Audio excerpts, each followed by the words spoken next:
Shalom. All praise, glory, and honor is due to Yahweh, Bahashem, Yahweh Shai, Bahashem, Racha, Kudash. Double honors to my elders and apostles at Great Millstone. I want to say peace, safety, much love, and blessing to the Akim across the four corners of the earth that are pushing out this truth and sincerity and putting their lives on the line to do so. I want to say shalom to you, brothers. I'm the brother Arak out of GMS Atlanta, back in the spirit with another lesson, and Lord willing, the lesson be edifying to an elect member or two. Okay. And this lesson, I want to speak on two things. The importance of knowing the Hebrew, and also a prayer for balance, which balance is a very important part of the truth, because balance is constantly changing. Okay. As you can see from my notes, I've had this prayer written down since December of 2018. Okay, because balance is a constant battle, if you will, because things are constantly changing. Okay, in your personal life and as well as in the truth. Okay, so for everything that you've added onto your life or taken on personally, you have to combat or offset the scale by adding something spiritually. All right. So that's how balance works. There's two ends of the scale. And once you add weight to one side, you have to add weight to the other in order to balance the scale out. All right. So that's the same thing with your personal life and the truth.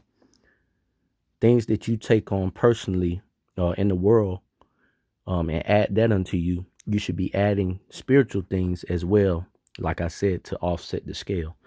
Okay. And it's a constant thing because life is constantly changing. The truth is constantly changing. More is being added to your plate.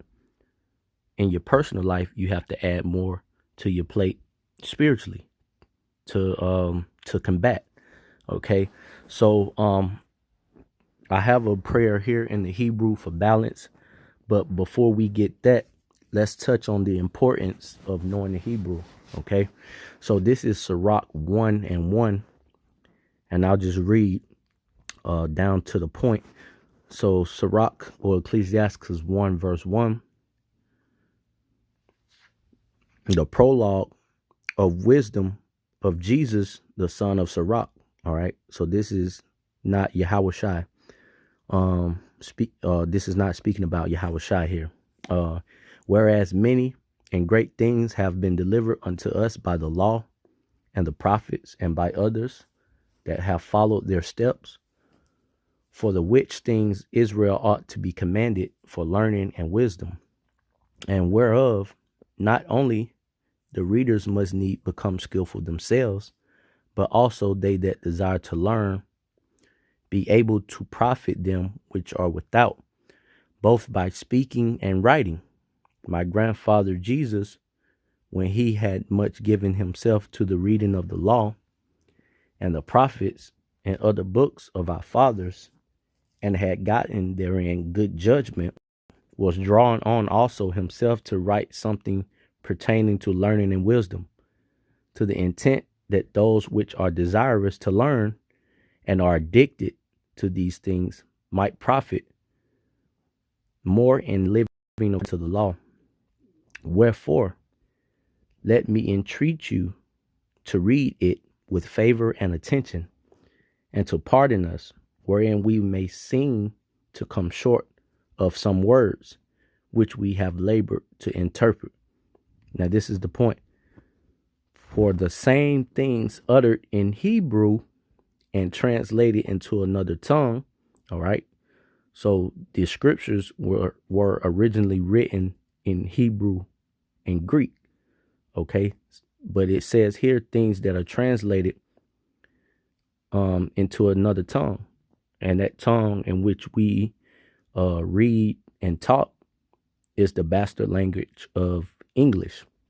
Okay. So the same things uttered in English doesn't hold the same weight as things that we speak in the Hebrew tongue. That's basically what it's saying there. Okay, so I read it again. For the same things uttered in Hebrew and translated into another tongue, which is English, have not the same force in them.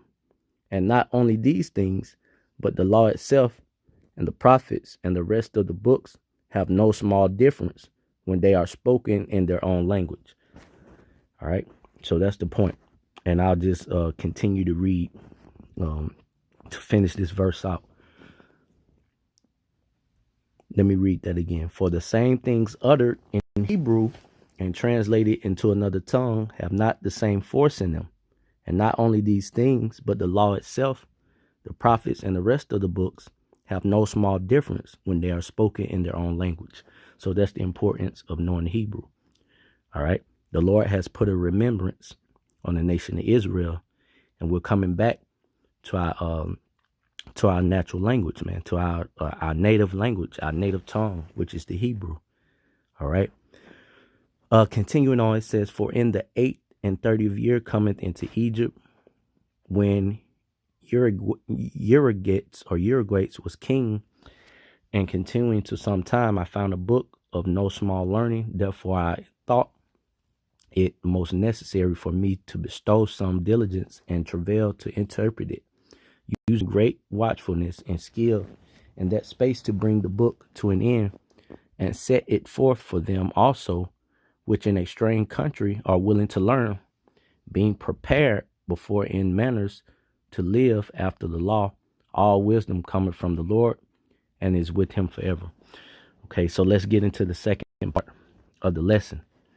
That was the importance of knowing the Hebrew. Now let's get into this Hebrew prayer here. And like I said earlier, in the lesson, balance is something that we constantly work on. And I'm still, myself, trying to find the correct balance in the truth. Because like I said, it changes. Things in your life change. You have things that come about in your life that, may cause you to have to pay more attention to it. And that's just, being a man in Babylon here in Babylon the Great, that you have to tend to. All right. Because it's necessary here in captivity. All right. But while not neglecting to add something in the spirit, that's where balance is. Okay. So this is the Hebrew prayer for balance. Now Hebrew is read from right to left. So we're going to start from right to left. And I have Baba Koshah, which is please. Nathan Laya, give to me. Ha, which is the. Ma'azan, which is balance. I need, which is Tazarachaya. Ba, in, ha, the. Amath, truth. All right, so I'm going to read it in the Hebrew, and then, let's start with the English. I'll read it in English and then translate it into the Hebrew again. So this is the prayer for balance. It says, please give to me the balance I need in the truth. Simple prayer, simple to remember and simple to speak. Now this is the prayer for balance in the Hebrew tongue. Baba Koshah, Nathan Laya, Ha, Mahazat.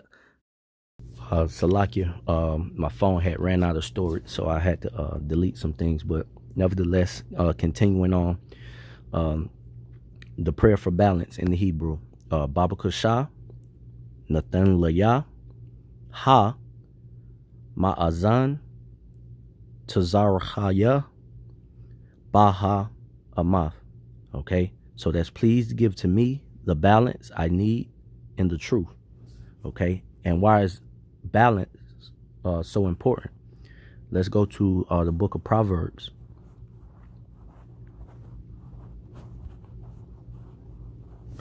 This is Proverbs chapter 11 and verse 1. A false balance is an abomination to the Lord Yahweh, but a just weight is his delight. Okay, so let's read that again. Proverbs 11 and 1. A false balance is an abomination to the Lord, but a just weight is his delight.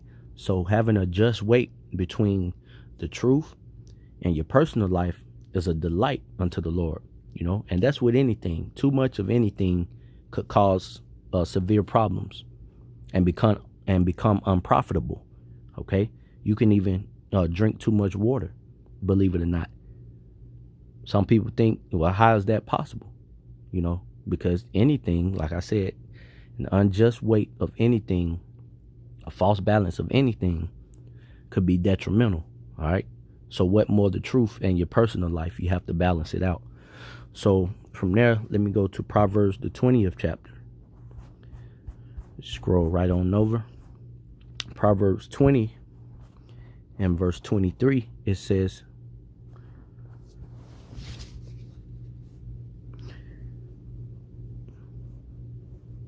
Proverbs 20 and 23, it says, divers weights are an abomination unto the Lord, and a false balance is not good. Okay, so Lord willing, this was an edifying lesson and also a prayer that brothers can take with them and pray for balance in the truth. And Lord willing, was edifying. I'm going to end it giving all praise, glory, and honor to Yahweh Ba'ashem Yahweh Shai, Bahashem, Racha, Kodash, Shalom.